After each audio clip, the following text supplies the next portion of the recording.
Iron Supporting Food Banks collects food and cash donations for needy families in Newham Borough and beyond.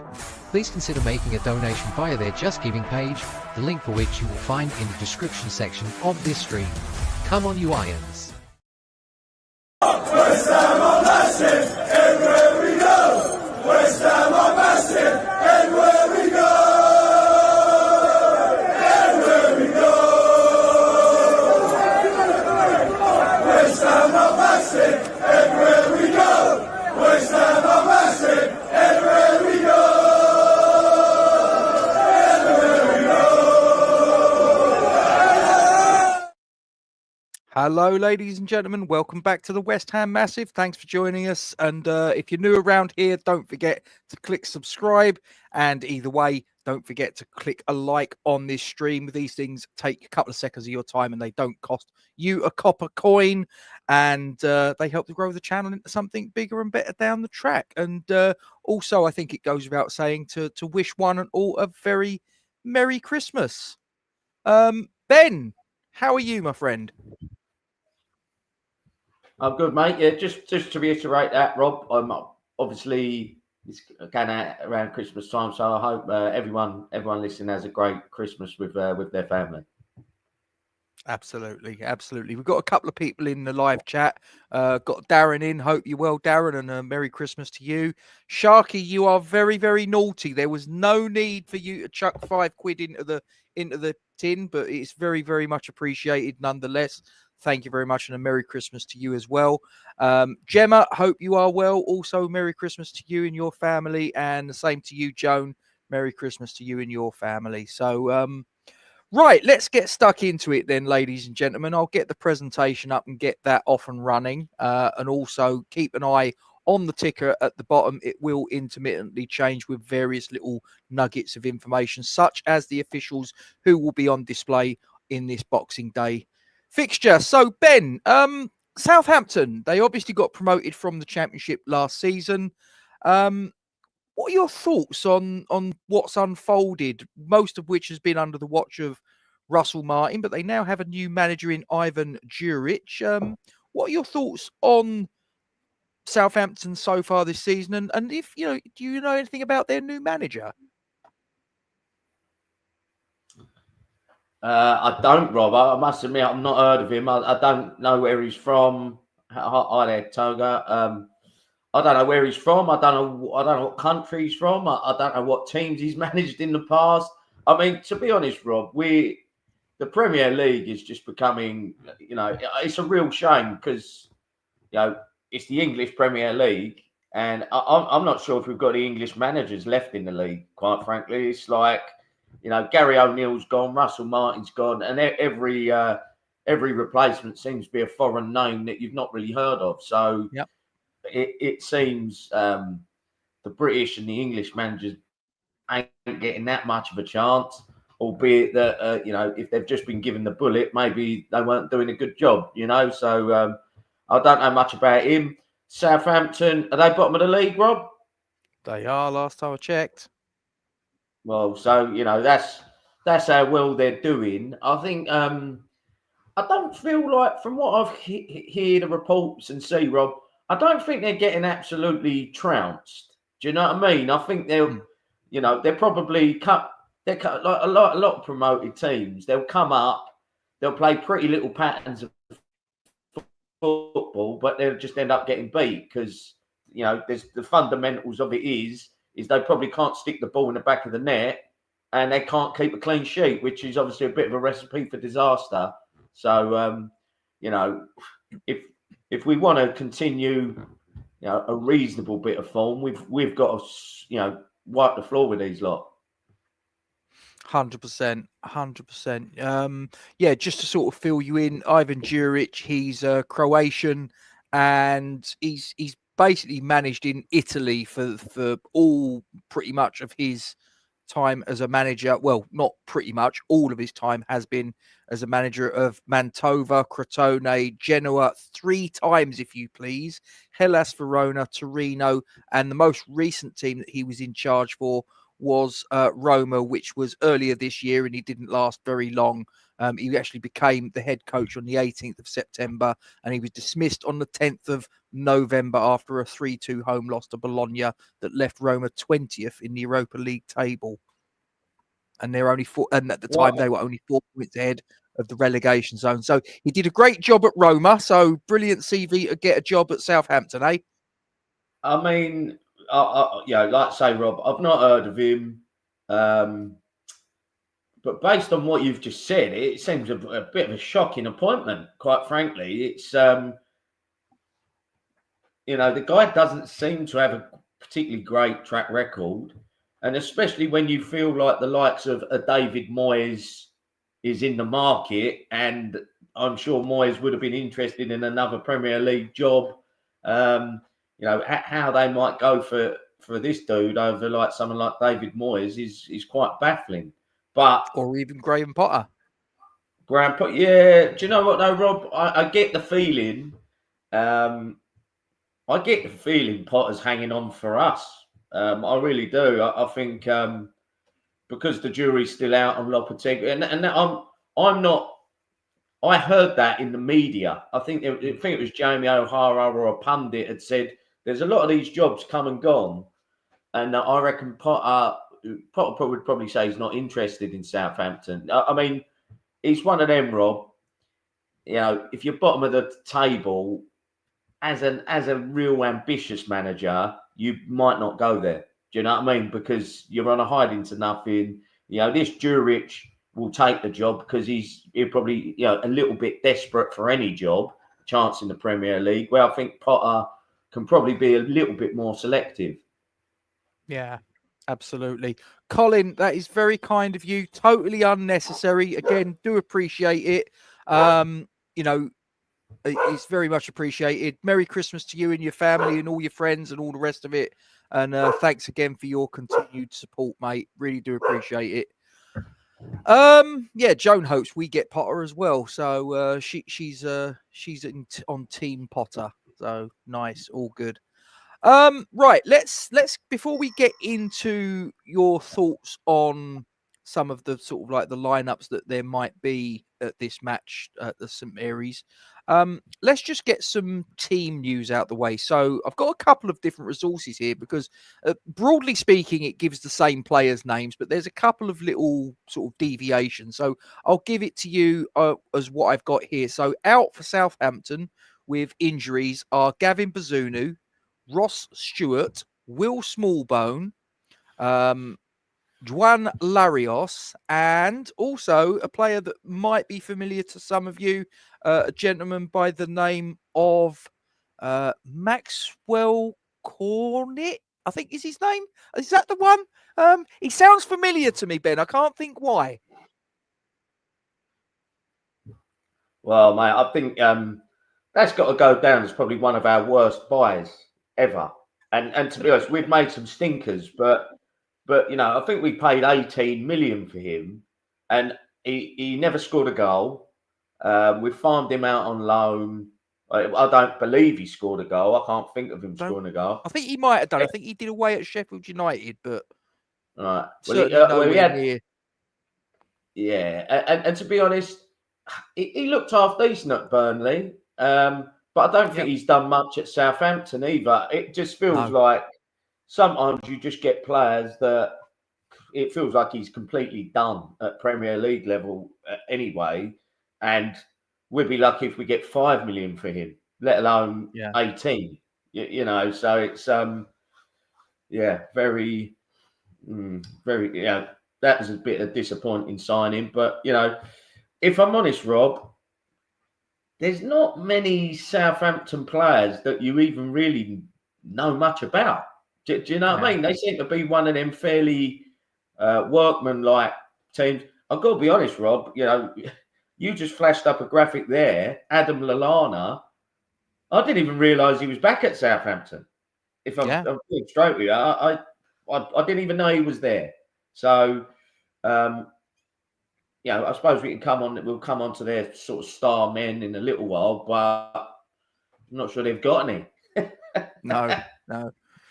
Probably Flynn Downs there, or Tyler Dibbling, someone that I think has caught a lot of people's attention this season, well, and he's been mentioned very tentatively with possibly a connection to us at some point in the not too distant future. But we'll wait and see. But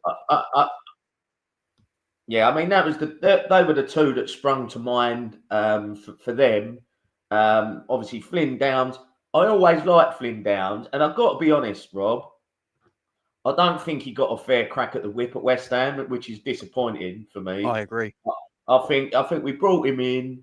I think when he played, he was a 7 out of 10. Do you know what I mean? He looked good, and that was half the time he played. He was played out of position by David Moyes, and I think he was a West Ham fan, and I look at probably our central midfield, which for some reason has just become probably the biggest problem area in the pitch for us.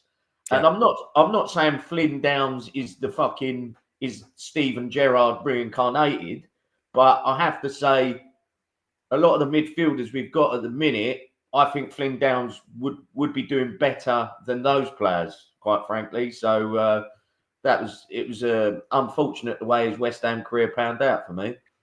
Yeah, absolutely. I'm just going to pause the presentation there because obviously it's got what my lineup would be. It's not necessarily what I'm saying Lopetegui's going to select, but it's what I would select if I was in the dugout. So I'll get this out the way and I'll just explain my thinking. The goalkeeper should take care of itself. Yes, he made a bad error for the goal that we conceded against Brighton. However, I would say by and large, he's done really well. He had a sensational game against Bournemouth. I know you sort of picked holes in the goal that he conceded. But that's because you're a pedantic prick. But yeah, I think he has to start. It's as simple as that. Now, you'll notice that I've got Aaron Wan-Bissaka at left back and I've got Vladimir Coufal at right back. Now, I was and still am of the opinion. I understand why people would disagree with me, and I'm not saying I'm right and I'm not saying they're wrong, but I just thought Vladimir Coufal had a good game against Bournemouth, and I don't think he should have been dropped on the back of that. I don't think that's good for confidence. I also don't think the messaging is good in the sense that Emerson missed that game due to suspension. We are picking up a lot of suspensions, yellow cards, red cards, all the rest of it. The manager is also part of that problem because he's picked up yellow cards. He's had a suspension from the touchline. So I do believe it comes from him and it's filtering down to the players. He is the example. He sets the tone. So I don't think that the messaging is good in the sense that, okay, you've had a ban, you've come out. The guy that essentially replaced you had a good game, but be that as it may, I'm still going to shunt him to one side and I'm going to bring you back. I think that's poor messaging. I don't think that's the right thing to do myself. So I would have kept Coufal in against Brighton, and I would start him against Southampton. I also don't think another reason why I sort of think that Emerson needs to drop out is that fundamentally I don't think he had a very good game up against Brighton. Rob, I really agree with that in terms of as a squad, and as a harmonious squad. I think that mentality of if you come in and play well, you will keep the shirt is a real positive message to send out to the squad. And that, the message that, someone's pretty much guaranteed to play if they're fit is not a good message to send out. And some people might go, oh, yeah, but Wan-Bissaka is playing out of position. I don't buy that, Rob, right? No. Yes, he's a right back, but fundamentally, he's a full back that he can play left back quite easily. It's not like we're asking Jared Bowen to play left back. Or do you get what I mean? He's a defender and he's playing in a full back position. And, like I said in the previous preview where I would have kept Coufal, I think if we're starting Füllkrug, then Coufal's got a better delivery than Wan-Bissaka, from that right-hand side. So I think that's a nice balance. And like you say, Emerson from in my opinion and your opinion, had a reasonable game against Brighton, but I don't think he pulled up any trees by any stretch of the imagination.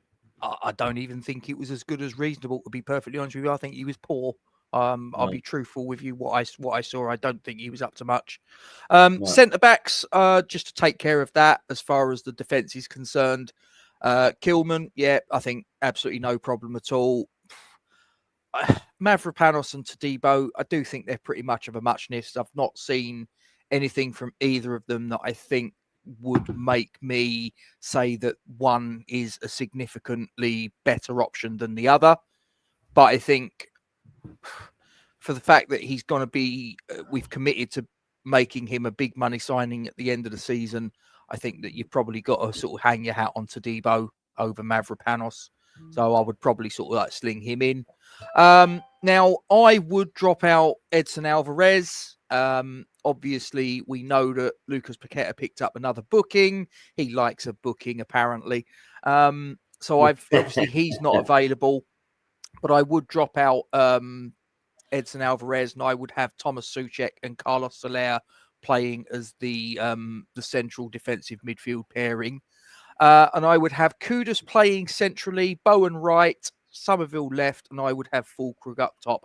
Now, this is where I probably need to explain something, because people will probably say, well, hold on a minute. You've just said that you would drop Emerson out for having a crap game against Brighton, and yet you've got Nicholas Füllkrug playing as the number 9, and he had a crap game against. And you'd be correct. You would absolutely be correct. So let's just sort of get it out there as to what my thinking is. My thinking is, unlike Emerson, he has not had the benefit of being played sort of, getting minutes under the belt. So there's a little bit of mitigation that I think he's got, in that he needs to be given minutes. Now, if he goes out and he stinks the place out against Southampton and gets the shepherd's hook after about an hour, then I might turn around and say, yeah, maybe for the following game, maybe he needs to sort of drop out and have a spell on the bench, perhaps. But I think this one, I'd probably give it to him. And let's be completely honest, if he can't look like a half-decent player against what is at the moment statistically the worst team in the Premier League. Okay, they're the home team, but they are statistically the worst team. If he can't do it against this team, then his race is run, in my book. Well, I think that's quite harsh. So I'll be straight with you, Rob. I'm looking at your side, and that is, I'm not just siding with my brother. I think that's the side I would pick. Right now, I will have to say, I watched the game against Brighton. Yeah. I'm just going to pick, if I may, just sorry to interrupt, mate. I'm just picking up Peter on this. I have got several resources that I'm looking at. One of which is actually the Premier League's own website, and there is absolutely nothing that corroborates that statement that Mavropanos is not available for the game at Boxing Day. And I am looking on FOTMob, I am looking on Who Scored, I am looking on the Premier League's own website, and all of them say that Mavropanos is available. Okay. Sorry, Ben. Okay. What I would say is, and do you know what? What was really harsh in the Brighton game, when you actually watch it in slow motion, Mavropanos didn't even kick the geezer in the fucking face. It was his own player that booted him in the face, and Mavropanos got a yellow card. And quite frankly, Rob, not that I want to talk about the Brighton game, because that's not what we're here to do. How their guy didn't get sent off is fucking beyond me. That is a disgrace. In today's game, that's a sending off all day long. And if Kilman's lucky, he's fucking didn't break his leg. Yes. So I'll be honest. Now, Mavropanos and Kilman are getting a little bit of stick. Do you know what I noticed against Brighton, Rob? They get the ball. Mavropanos and Kilman get the ball. There's no one in midfield showing in a good position to receive the ball, right? So they're getting the ball. And because we're trying to play a better style of football, they obviously don't just want to clip it up to the front man or whatever. They want to try and do something. So they found themselves having no option than to go on a little run themselves, right? And into a bit of space.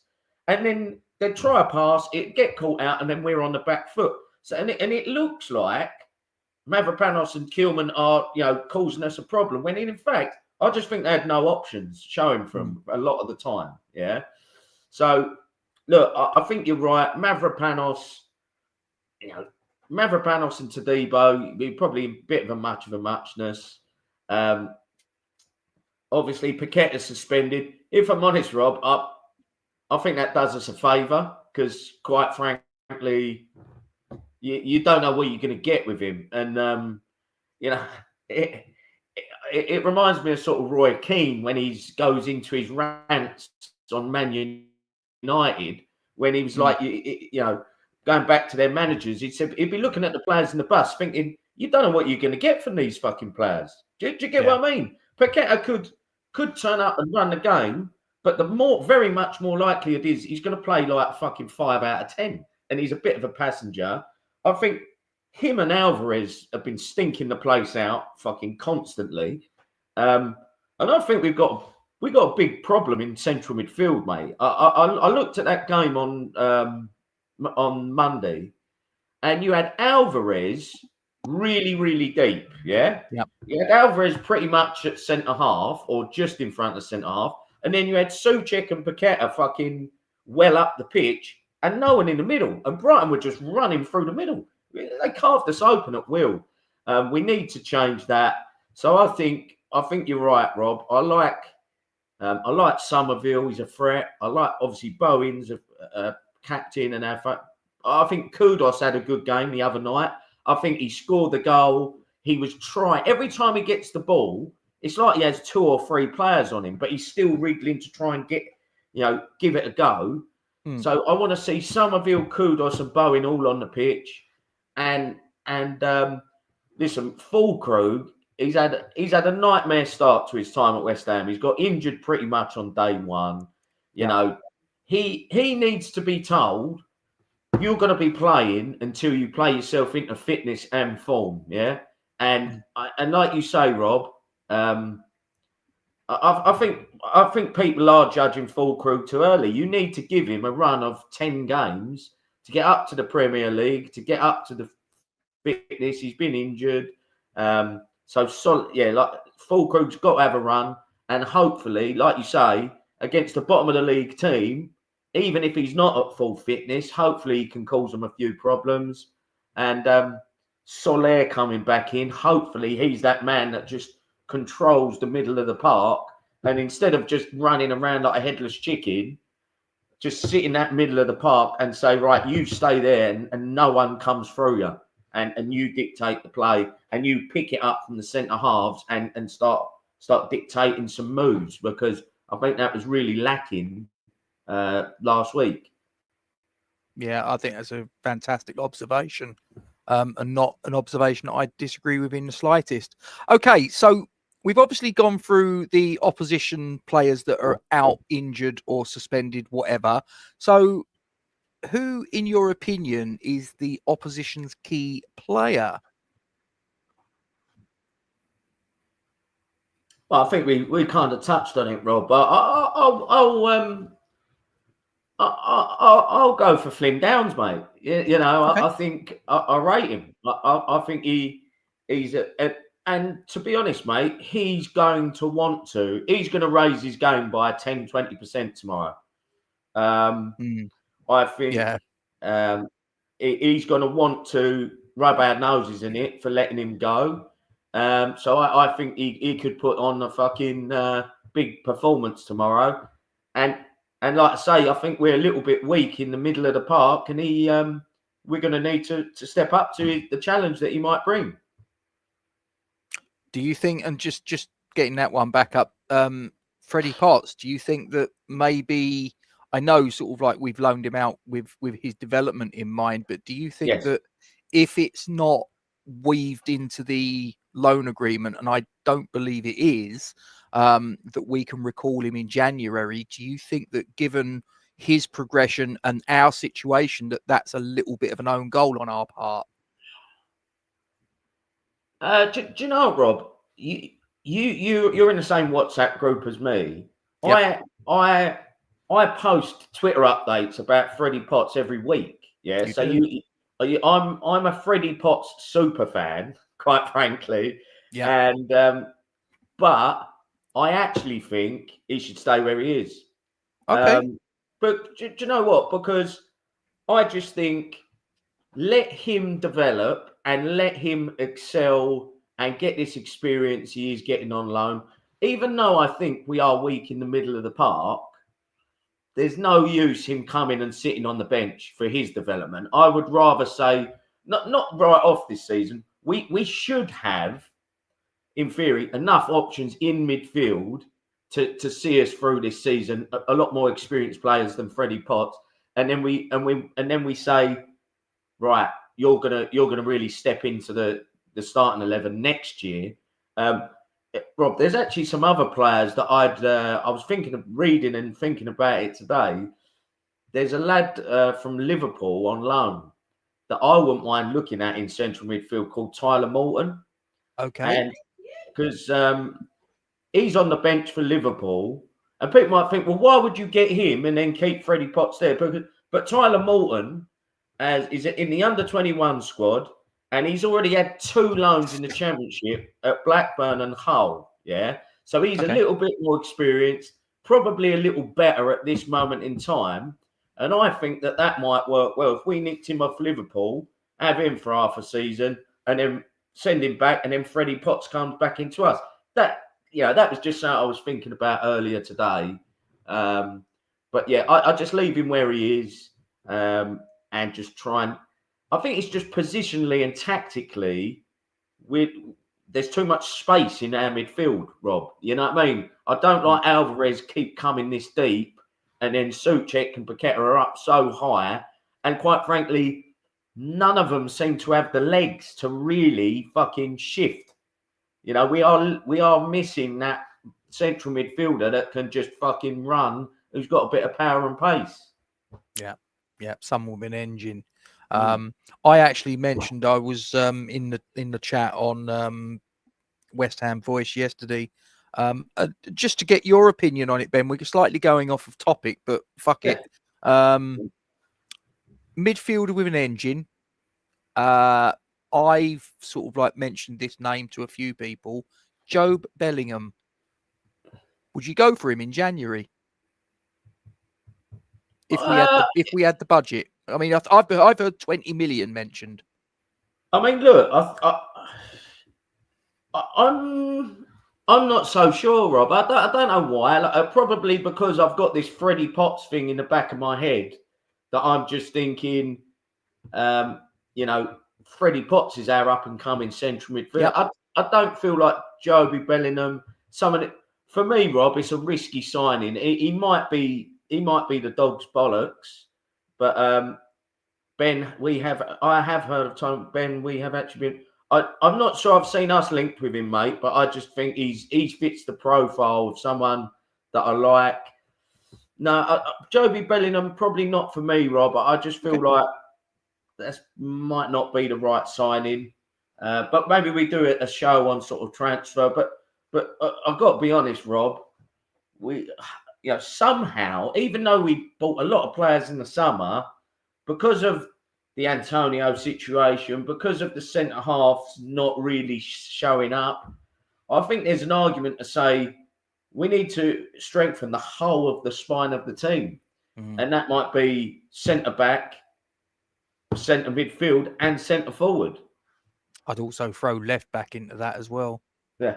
I mean, look, obviously Ollie Scholes is coming through and he's been given a chance. I mean, he had a bit of a baptism of fire. He was up against that Minte the other day, and Minte gave him a bit of a torrid baptism. But that's understandable, Rob. Any player that's just coming in, you're going to need to get used to the intensity of the Premier League, and he didn't. Yeah. He wasn't absolutely torn a new one, but anyone needs to get used to it. So I think for me, Rob, Lopetegui needs to cut out these weird substitutions, though. Yeah, it was a bit strange, wasn't it, against Brighton? I wasn't quite sure what he was trying to achieve. I really don't know, Rob, because actually we were on top in the first half. We we wasn't dominating, but I'd say we was marginally the better team. Agreed. And then the subs, we were getting overrun in midfield, so he decides to bring off a midfielder and put on another defender. I mean, I don't know how that's going to fucking help the situation. It just made it worse, quite frankly. So there we go. So just to flip that earlier question on its head a little bit, Ben. So obviously you reckon Flynn Downs is going to be the Southampton key man. Yeah. Who's the key man in Claret and Blue? And just to sort of confirm, so your starting 11 would be the one that I selected. You agree with that? It would, Rob. I mean, like I say, it probably won't be, but like I say, I think Emerson hasn't pulled up trees. Paqueta's out. Alvarez just looks a bit slow and ponderous. So I think it's time to try something different. Okay, yeah, that's fair. So yeah, who's the key man in Claret and Blue for you? I think for me, Rob, it's Mohamed Kudus. Okay. I think he's nicked a goal last week. Like I say, it's one of them, Rob. I think sometimes he's really trying, and then he'll get frustrated because I think he looks around and it feels like people aren't trying as hard as he is, and then he'll kind of not track back, and it looks noticeable. But I think for me, he is the one that is constantly trying to make something happen. Yeah, I think he's been linked with a move away. So look, if that happens in January or in the summer, whatever. But while we've got him, he needs to do the business, and he scored last week, and I'll back him to score a couple this week. What do you make of the rumours that he possibly could go in January, and they reckon that City are going to try and lowball us? I'm sure it was City, with an offer of 65 million. I mean, what do you make of that? Would that just be a flat no for you, or do you think that maybe there might be a little bit of business to be done there? Mate, there's always you said this in the WhatsApp group the other day, Rob. Everyone's got their price. Mm-hmm. 65 million probably is a little bit low in today's market, but especially bearing in mind the clause that's in his contract that says he's got a release clause of 85 million. Yeah, I think. Look, but what did we buy him for, Rob? I mean, we probably bought him for 35. If we got 70, 75, 80, whatever is in his release clause, you'd have to say that's a big chunk, a decent chunk of money, and we can strengthen elsewhere. Like I say, we've got Somerville there, we've got Bowen there. Actually, even though we haven't got an abundance, but on those wide attacking areas, we're probably better stocked there than we are in most of the other areas of the pitch. So, that's fair enough. I think he is a quality player, and he's one of them players, Rob, that unless we're in the Champions League, he ain't going to be with us forever, is he? You know what I mean? He's probably destined for bigger things at some point in the future. And what I think Michael just said there is probably fair enough. You'd only want to lose him in January if it's too good to turn down, and it's getting on for 100 mil. Oh yeah, I think 100 million quid in January. Yeah, I think you'd probably sort of take it, because I think we do need to do some business. Because I don't know about you, but I don't have any fears of getting relegated, but I do have fears of getting sucked into a relegation battle. I don't think. I think there's definitely 3 teams worse than us in 38 game Premier League season. Although I'm always a little bit scarred by what happened in 2003. That always is the thing that makes me go. Look, Rob. I mean, we need to start winning games and getting more points on the board to be comfortable. But like you say, I think it's probably a slim chance that we might go down. So let's just, we just need to strengthen. And if you get a silly offer for Kudus, then you've got to evaluate it. But let's just deal with the matter at hand. Get 3 points against Southampton, and then all of a sudden we're on a four game unbeaten run, and things are a little bit more stable and a bit more positive. Finally, and you guys in the live chat as well, get stuck into this one. Give us your score prediction. How does this game pan out? Will we have to face what we did against Leicester, a new manager bounce? I hope not, Rob.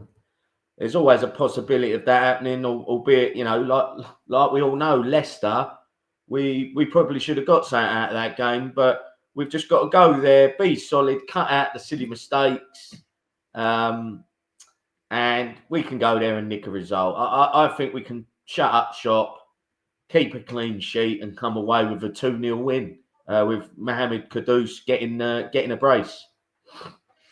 Yeah, I mean, for me, I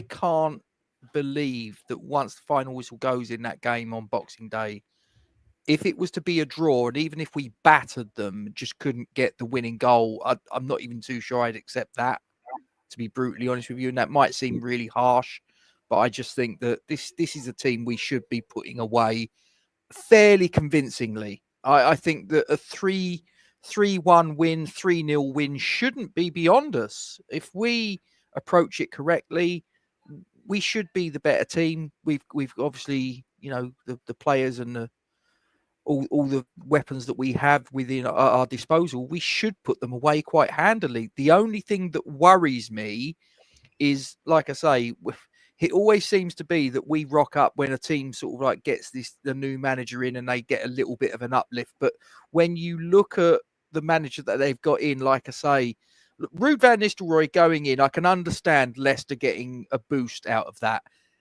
Ivan Jurić, looking at his record, I just go, like you say, I think he's quite fortunate there, to be honest. I'm not quite sure why he's got this gig, and there are managers that are out of work that I think are significantly better than him. But that's just the way I look at it. As I say, he lasted 5 minutes in his previous job and left Roma fighting a relegation battle.